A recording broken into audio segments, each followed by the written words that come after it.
Welcome to my YouTube channel. तो आज मैं आ गई हूँ फिर से एक अच्छे से नए डिज़ाइन के साथ। और आज वाला केक जो है, आप जितने भी होम बेकर्स हो आराम से फॉन्डेंट केक, और इतना बड़ा केक जितना मैं बना रही हूँ 4 kg का, आप आराम से बना सकते हो।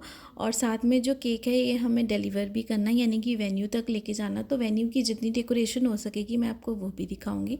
और साथ में पूरा जो केक है ये हम पाइनएप्पल फ्लेवर में कवर करने वाले हैं। केक से रिलेटेड जो मेजरमेंट है वो मैं आपको डिस्क्रिप्शन में बॉक्स में दे दूँगी। और यहाँ पे ना 3 बैचेस में मैंने सेम केक कंटेनर पे टॉप वाली लेयर के लिए मैंने केक स्पॉन्जेस को बेक किया है।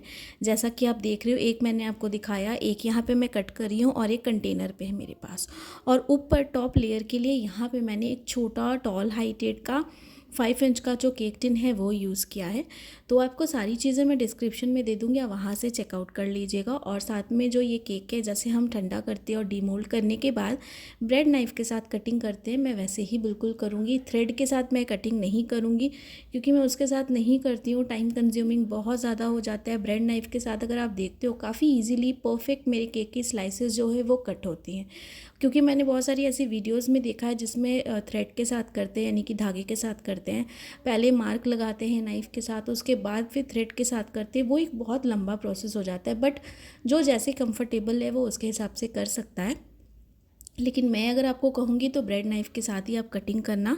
आपके जितनी भी मतलब तरीके हैं कट करने के, उनमें से सबसे बेस्ट यही है। और आराम से और बहुत अच्छे से इक्वल सारी जो ब्रेड की स्लाइसेस है वो कट हो जाती हैं। और जैसे कि कमेंट तो इस चीज़ के मुझे बराबर आते हैं कि मैम आप शुगर सिरप का इस्तेमाल नहीं करते हो, केक ड्राई नहीं लगता है क्या? तो मैं हर एक वीडियो में एक ही चीज़ आप सबको बताती हूँ, तो कि ज़रूरी नहीं है कि हम केक को हमेशा सोकिंग ही करें। बिना सोकिंग के भी आप बना के देखो, केक आपको डेफिनेटली पसंद आएगा, केक ड्राई नहीं लगेगा। क्योंकि ये चीज़ मैंने आपको अपनी पहली भी वीडियो में बताई कि जब मैंने एक स्कूल की इनॉर्गेशन के लिए केक दिया था, तो उसमें एक और केक ऑलरेडी आया हुआ था जो केक किसी और ने बनाया था, और वो होम बेकर थे। और उसने शुगर सिरप का इतना ज़्यादा इस्तेमाल किया था कि जितने भी वहाँ पे गेस्ट आए थे सबने वो केक बस थोड़ा सा जो टेस्ट किया, दोबारा वो केक नहीं खाया।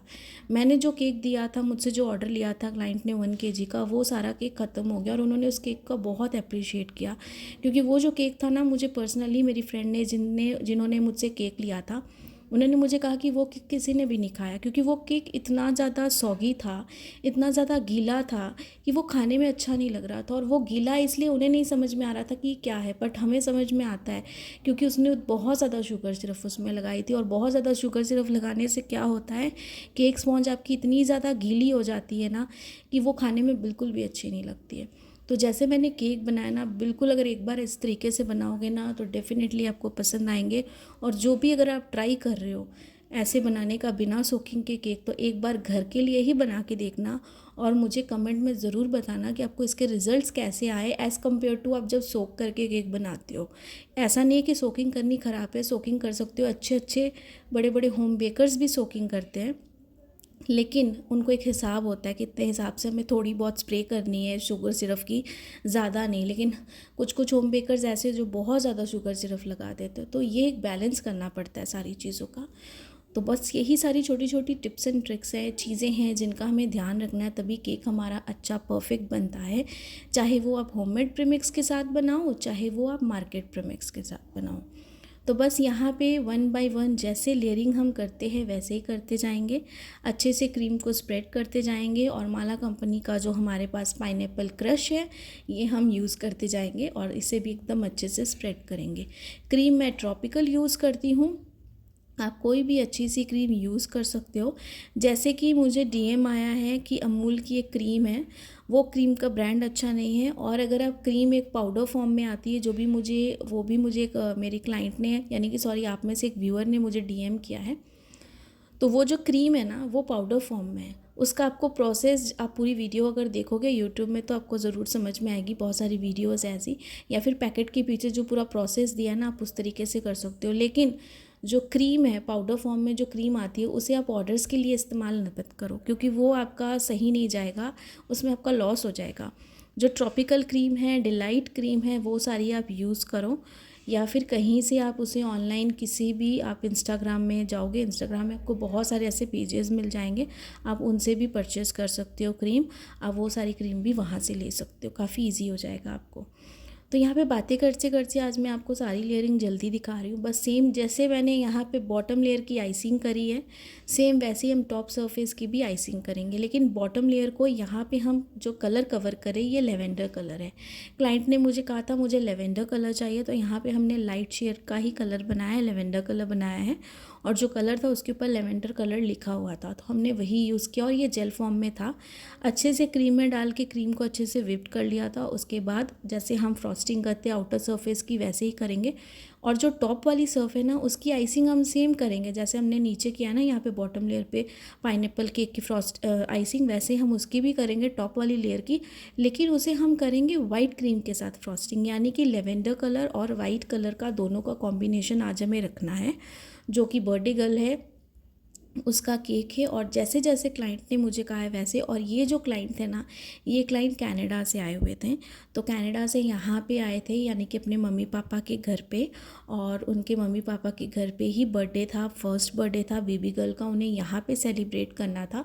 और मेरा जो नंबर है किसी को उन्होंने मतलब किसी ने उनको रेफरेंस दिया था और उन्होंने कहा था कि आप इनसे ऑर्डर लो, बहुत अच्छे केक्स बनाती हैं, बाकी सारी चीज़ें जैसे सजेस्ट करते कोई आपके बारे में बस वैसे उन्होंने सजेस्ट किया। तो इन्होंने मुझे मेरा नंबर लिया, मुझे कांटेक्ट किया और सारी चीज़ें इन्होंने फाइनलाइज़ की और सारी चीज़ें मेरे ऊपर छोड़ दी। इन्होंने बस एक मुझे बता दिया था, डिज़ाइन दिखा दिया था और इन्होंने कहा था ये नेट की पिक्चर है, आप अपने हिसाब से जैसा आपको सही लगता है, बस मुझे इस तरीके का कुछ केक चाहिए आप वैसा ही बना देना। तो काफ़ी अच्छा लगा, इतने दूर से किसी क्लाइंट ने मुझ पर ट्रस्ट किया और किसी ने मेरा नंबर दिया और उनका केक मैं बना रही हूँ ताकि वो बाहर भी जाए तो अप्रिशिएट कर पाएँ। और फर्स्ट बर्थडे तो मेमोरेबल होता है, तो मैं चाहती हूँ कि हमेशा ये चीज़ मेमोरी उनकी रहे कि फ़र्स्ट केक उनका अच्छा लगा उन्हें और उन्होंने मुझसे बनाया अपनी बेबी गर्ल के लिए। तो यहाँ पे अच्छे से हमने स्क्रैपर के साथ इसकी साइड वाली एजेस को भी क्लीन कर लेना है, जो भी एक्स्ट्रा क्रीम है उसे भी हम अच्छे से रिमूव कर लेंगे, टॉप वाली सरफेस को भी अच्छे से रिमूव कर लेंगे। और जब तक इसे हम ठंडा होने के लिए फ्रिज में रखेंगे ना तो मैं डायरेक्टली टर्न टेबल के ऊपर जो इसकी टॉप लेयर है उसकी भी आइसिंग और फ्रॉस्टिंग दोनों कर लूँगी। और जब मैं सेकेंड लेयर होती है ना ये थर्ड लेयर की, जब हम फ्रॉस्टिंग करते हैं आइसिंग करते हैं तो उसके नीचे मैं कोई भी केक बोर्ड नहीं रखती हूँ, यानी कि अगर केक बोर्ड रखूँ भी तो वो मैं फ्रिज में रख देती हूँ और फिर उसे निकाल के ही मैं केक के ऊपर स्टक करती हूँ। कभी भी बोर्ड के साथ केक के ऊपर मैं स्टक नहीं करती हूँ। जब मैं आपको इसमें भी दिखाऊंगी तो आपको ज़रूर समझ में आएगा, क्योंकि जो मेरे चैनल पे फर्स्ट टाइम विजिट कर रहे हो और मेरी वीडियो देख रहे हो तो इसी तरीके से मैं बाकी सारे केक बनाती हूँ। और मेरे चैनल पे बहुत सारे केक्स हैं जिसमें मैंने 2 लेयर 3 लेयर के केक्स बनाए हैं, आप वो सारे भी देख सकते हो कि किस तरीके से मैं सारे केक को एक दूसरे के ऊपर स्टक करती हूँ। आप सारी चीज़ें आराम से देख सकते हो। तो अच्छे से जो है यहाँ पे हमने कर ली थी आइसिंग और टॉप वाली सरफेस को भी अच्छे से हम क्लीन कर रहे थे, सारी चीज़ों को एकदम अच्छे से हमें फिनिशिंग लुक देनी थी क्योंकि जो केक था हमारा बहुत ज़्यादा प्रीटी बनने वाला था। थोड़ी बहुत फॉन्डेंट डेकोरेशन थी, कुछ आर्टिफिशियल फ्लावर की डेकोरेशन थी और इस तरीके से पूरा केक हमारा बनेगा, जो मैं आगे आपको ओवरऑल लुक के साथ दिखाऊँगी। सारी चीज़ें आपको आगे शेयर करूँगी मैं। तो अच्छे से इसे भी हमने कर लिया है और इसे हम फ्रिज में ठंडा होने के लिए रखेंगे, तब तक इसकी टॉप लेयर को भी अच्छे से आइसिंग कर लेंगे। तो यहाँ पे टॉप लेयर को भी हमने आइसिंग कर लिया था और यहाँ पे हमने ये बॉटम लेयर को रखा है। और अगर आप देख रहे हो टर्न टेबल पे मैंने वाइट क्रीम के साथ जो मैंने टॉप लेयर की फ्रॉस्टिंग करी है, आइसिंग करी है, उसे रखा है। और इस तरीके से अगर आप साइड में देख रहे हो मैं टर्न टेबल से केक को अच्छे से रिमूव कर रही हूँ और उसे सिंपली जो है मैं शिफ्ट करूँगी इसके ऊपर, यानी कि बॉटम लेयर के ऊपर उसे मैं अच्छे से शिफ्ट करूँगी इस तरीके से। तो नीचे अगर आप देख रहे हो कोई भी केक बोर्ड नहीं है, सिर्फ पैलेट नाइफ़ रखी है। एक साइड से मैं यहाँ पे प्लास्टिक डावल लूँगी, इसे एकदम सेंटर पे लगा दूँगी और स्लोली दूसरे हाथ से जो पैलेट नाइफ़ है उसे स्लोली मैं निकाल दूँगी। तो क्रीम भी ख़राब नहीं होगी, केक हमारा एकदम अच्छे से परफेक्ट रहेगा इस तरीके से। ये देखिए, और इसके ऊपर जो हमने ये प्लास्टिक डावल लगाए इसे और अच्छे से इंसर्ट कर देंगे बिल्कुल इस तरीके से।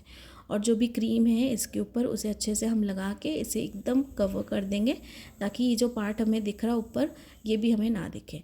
तो इस चीज़ को भी एकदम अच्छे से करेंगे। उसके बाद अब जो बाकी की पूरी डेकोरेशन है वो हम करेंगे यहाँ। केक को हमें ठंडा होने के लिए फ्रिज में भी नहीं रखना है, थोड़ी देर आप रख सकते हो, लेकिन ये सारी चीज़ें डेकोरेशन है इसके बाद आप इसे थोड़ी देर रखो, बाद में आप डेकोरेट भी कर सकते हो।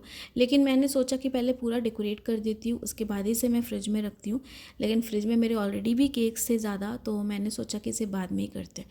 तो यहाँ पे कुछ मैंने फॉन्डेंट का यहाँ पे ले लिया था वाइट और कुछ मैंने यहाँ पे टाइलर्स पाउडर इस तरीके से इस्तेमाल किया था। तो जितना मुझे लेना था फॉन्डेंट उसके हिसाब से अगर आप देख रहे हो कितना मैंने यहाँ पे टाइलोस पाउडर यूज़ किया, बस इतना ही हमें करना। और फ्लावर्स कटर है मेरे पास, जितने फ्लावर्स बनाऊंगी सारे फ्लावर्स सेम फ्लावर्स कटर के साथ ही कट करूँगी।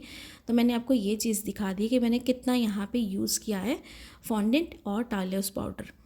तो यहाँ पे ये शाम का टाइम आ गया है, अब डेकोरेशन मैं करूँगी और बस वेन्यू पे हमें केक को लेके जाना है। तो सारी चीज़ें मैंने तभी करी, फिर मैंने सोचा थोड़ी देर इसे फ्रिज में रख देती हूँ, आराम से फिर करती, क्योंकि स्पेस नहीं थी तो चीज़ें ख़राब हो सकती थी इसलिए। तो यहाँ पे सबसे पहले फ्रंट पार्ट पे मैं लगाऊंगी ये बर्थडे का टैग, इसे अच्छे से लगा देंगे हम बिल्कुल। और ये एरिकल वाला मेरे पास बर्थडे टैग है, थोड़ा सा और इसे हल्का सा प्रेस कर देंगे ताकि क्रीम के साथ बहुत अच्छे से ये फिक्स हो जाए। और इसे फिक्स करने के लिए कुछ भी अलग से आपको वायर या फिर कोई भी ऐसी चीज़ की ज़रूरत नहीं, आराम से ये फिक्स हो जाता है और बिल्कुल भी नहीं निकलता है। क्योंकि मैंने बहुत सारी वीडियोज़ में देखा है कि वायर हैक देखिए कि वायर के साथ आप लगाओ तो नहीं गिरेगा, बट ये ऐसे भी नहीं गिरता है। आप जितनी देर भी इसे फ्रिज में रखो या कहीं पर भी लेके जाओ। तो ये मैंने फ्लावर कटर के साथ यहाँ पे फ्लावर्स कट कर लिए थे अलग अलग कलर के। फ्लावर्स को जैसे हम कट करते हैं वैसे किया, और हाथ के साथ ना थोड़ा सा इस तरीके से ना मतलब मोल्ड करके, यानी कि मोड़ के ना इसे इस तरीके की शेप मैंने दे दी थी। बहुत सिंपल है। इसमें मैंने सारे फ्लावर्स बनाए जो सारे फ्लावर कटर के साथ कट किए। और ये जो ग्रीन कलर के आप लीव्स देख रहे हो ना, इन्हें मैंने डिटेलिंग नाइफ़ के साथ लीव्स की शेप में कट कर लिया, और हाथ के साथ ही इन्हें मैंने यानी कि एक फॉन्डेंट टूल के साथ इसमें मैंने लीव्स की शेप दी थी। और इस तरीके से ये सारे मैंने रख लिए थे बना के और ड्राई होने के लिए। बस यही फॉन्डेंट की डेकोरेशन के साथ हमें पूरे केक को कवर करना है। और जितने भी फ्लावर्स बनाए सारे फॉन्डेंट कटर जो फ्लावर वाले आते हैं उसके साथ ही बनाए हैं, जो मैंने ऑलरेडी आपको दिखाए भी है। बहुत सिंपल है, आप सबके पास भी होंगे जो भी फॉन्डेंट के वर्क करते हैं और जिनका भी स्टार्टअप है। और अगर आप मार्केट में जाओगे तो आपको आराम से मिल जाएगा।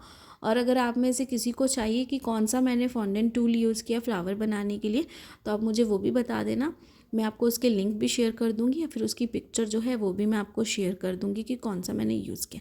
तो 1 बाय 1 जैसे जैसे चीज़ें हमें देखनी थी केक पे, जो रेफरेंस पिक्चर थी उसके साथ लगभग का वैसा ही हमें केक बनाना था। तो बस वैसा ही देख देख के हम डेकोरेशन को यहाँ पे करते जा रहे थे। साथ में यहाँ पे जो फ्लावर्स हमने बनाए थे ना, इसे हमने अच्छे से ड्राई होने के लिए रख दिया था। इसे मैंने 2 से 3 घंटे से ज़्यादा ही रखा था ड्राई होने के लिए। फ्लावर्स को इतने अच्छे से ड्राई हो गए थे ना, और अभी विंटर्स में भी इतने अच्छे से ड्राई हो जाते हैं, समर्स में भी बहुत अच्छे से ड्राई हो जाते हैं। तो बहुत ही अच्छे से इसे हमने रखे थे, ये बिल्कुल अच्छे से सेट थे, हमें कुछ भी करने की ज़रूरत नहीं पड़ी। यहाँ पे मैंने एडिबल वाली ना बटरफ्लाई लगा दी, बटरफ्लाईज भी थी पिक्चर में, मैंने ये वाली लगाई, ये बहुत अच्छी लग रही थी। और कुछ यहाँ पे मेरे पास ये पर्ल वाले स्प्रिंकल्स है जिन्हें हम अच्छे से लगाएंगे और पूरे केक पे स्प्रिंकल करेंगे हम इस तरीके से। तो सारी चीज़ों को इस तरीके से करने के बाद जो बाकी की डेकोरेशन रह जाएगी वो भी हम साइड बाई साइड जो है वो करते रहेंगे। तो बस इन्हीं सारी चीज़ों में थोड़ा सा टाइम लग जाता है। तो मैंने सोचा था जब मुझे केक देना है तभी मैं सारी चीज़ों की अरेंजमेंट करूं और पैक करके इसे मैं वेन्यू पे ले जाऊं। इसके लिए जो मैंने केक बॉक्स यूज़ किया था वो मैंने यूज़ किया था 14 बाई 14 का, और इसका साइज़ जो है बॉक्स का वो भी मैं आपको दे दूँगी डिस्क्रिप्शन में, आप वहाँ से जाके भी चेकआउट कर सकते हो और मंगवा सकते हो। किसी भी आप ऑनलाइन से मंगवा लो, या फिर जो भी आप इंस्टाग्राम में कोई पेज देखते हो बेकिंग प्रोडक्ट से रिलेटेड, आप उसमें से भी मंगवा सकते हो। आप ये सारी चीज़ें अच्छे से स्प्रिंकल करेंगे, और ये कलर कॉम्बिनेशन और ये जो फ्लावर्स थे ना बहुत ब्यूटीफुल लग रहे थे और ये बहुत अच्छे से रहते हैं, इसलिए इन्हें लगाना भी बहुत आसान था। और ट्रस्ट मी, ये बिल्कुल भी ना मेल्ट हुए, ना ये स्लिप हुए, ना ये गिरे, मतलब कुछ भी नहीं हुआ। जैसे था केक एकदम वैसे ही गया वेन्यू पे। जो वेन्यू था वो मेरे घर से मतलब हाफ एन आवर का दूर था और रास्ता भी थोड़ा ख़राब था, बट केक को कुछ नहीं हुआ। आराम से हम लेके गए केक को, वहाँ पे रखा है सारी चीज़ें, मतलब कुछ भी केक को नहीं हुआ। आप अच्छे से सारी चीज़ें करोगे ना तो केक आपका कभी भी ख़राब नहीं होगा। बस आपको छोटी छोटी चीज़ों का ध्यान रखना है, जो मैं हर बार शेयर करती हूँ आप सबके साथ। और कभी भी बड़ा केक का ऑर्डर आया है, कैसे बनाएं फर्स्ट टाइम, ये सारी चीज़ें सोच के ना आपको पैनिक तो कभी भी नहीं होना है। हर चीज़ आप कर लोगे, बस आराम से करनी है और टाइम से पहले करनी है, ताकि लास्ट मोमेंट में आपको हड़बड़ी ना हो। क्योंकि मैं भी कई बार ऐसी हड़बड़ी कर देती थी, इसलिए लास्ट मिनट में हड़बड़ी ना हो। हर एक चीज़ को पहले रेडी रखो, बना के रखो। केक को एकदम अच्छे से चिल्ड होने दो, ठंडा होने दो, उसे सेट होने दो, ताकि क्रीम और केक सारी एक साथ चीज़ें ना आपस में फिक्स हो जाए। बस इस तरीके से हमें केक को इतना ठंडा करना है, इसलिए मैं हमेशा इतना टाइम देती हूँ केक को रेस्ट होने के लिए, ताकि केक एकदम अच्छे से ना पूरा ठंडा रहे हमारा फ्रिज में। और यहाँ पे ये देखिए आर्टिफिशियल फ्लावर की ना ये एक इस तरीके की बनी थी रिंग, तो इसे भी मैंने लगा दिया, जो डॉल बनाई थी उसे भी लगा दिया। तो ये मैं ओवरऑल लुक आपको अभी दिखा रही हूँ, बस सिंपल थी वो जो मुझे मिला। जो रिंग थी मेरे पास वो अवेलेबल भी थी, और पिक्चर जो क्लाइंट ने मुझे दी थी उसमें भी सेम था, तो उसे मैंने इस तरीके से ऊपर में लगा दिया। और ये डॉल हमने बनाई थी, डॉल क्लाइंट को चाहिए थी, ये पिक्चर में नहीं थी बट उन्होंने कहा था कि एक डॉल आप लगा देना, वो मैंने लगा दी यहाँ पे। और ये केक की हमारी पूरी ओवरऑल लुक है। अभी मैं वेन्यू पे जाके आपको वेन्यू की भी थोड़ी बहुत लुक दिखाऊंगी, साथ में वहाँ पर भी मैं आपको ओवरऑल लुक दिखा दूँगी इस केक की। और इस केक का जो प्राइस था, ये मैंने पूरी वेन्यू पे जाके 4 kg का था, डेकोरेशन के साथ पूरा जो प्राइस था 4500 लिया था। आप अपनी जगह के हिसाब से ज़्यादा कम जैसा है वैसा चार्ज कर सकते हो। और यहाँ पे ये पूरी ओवरऑल लुक है हमारी डेकोरेशन की, और यहाँ पे जो वेन्यू है उसकी डेकोरेशन की। बाकी आई होप कि आज का केक डिज़ाइन आप सबको पसंद आया होगा तो लाइक सब्सक्राइब शेयर ज़रूर करिएगा, ढेर सारे कमेंट्स करिएगा, आपके कमेंट से मुझे बहुत मोटिवेशन मिलती है। बस इस तरीके से ही मोटिवेट और ढेर सारा प्यार करिएगा, और जो भी डाउट्स होते हैं कमेंट सेक्शन में पूछें। जितनी कोशिश होगी मैं आप सबके कमेंट्स के थ्रू या फिर वीडियो के थ्रू भी रिप्लाई देने की पूरी कोशिश करूँगी। Thanks for watching.